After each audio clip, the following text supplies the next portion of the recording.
Geng, sekarang tengah trim nih buat sambal masak rendang lagi.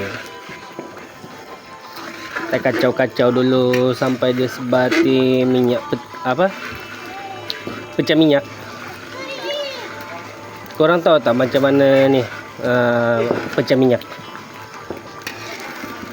Pecah minyak bukan macam tu tau, bukan macam kaca yang berderai.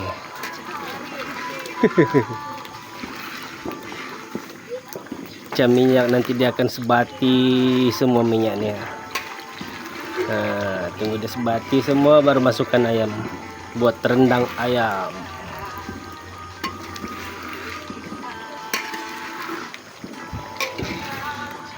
Oke geng, Ada katak ni kan? Mana kataknya? Hah? kenapa? Kata nak buat rendang? Main sana yang sini. Ada lauk ni. Oke geng, sambungan rendang dah. Ayam dah masuk, dah siap dah. Ini kali lah Dah masuk belum? rendang pekat ni. Saja. Urat tengah tu buang. Okey. Saja.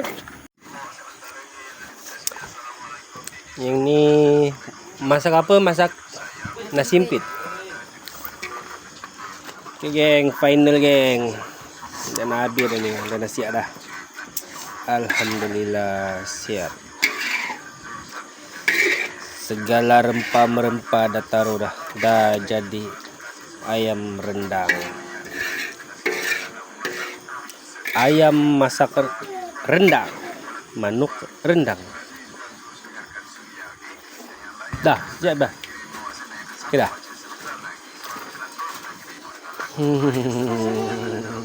Belum ah. Dia belum ada ni. Okey geng, siap geng. Dah boleh ni.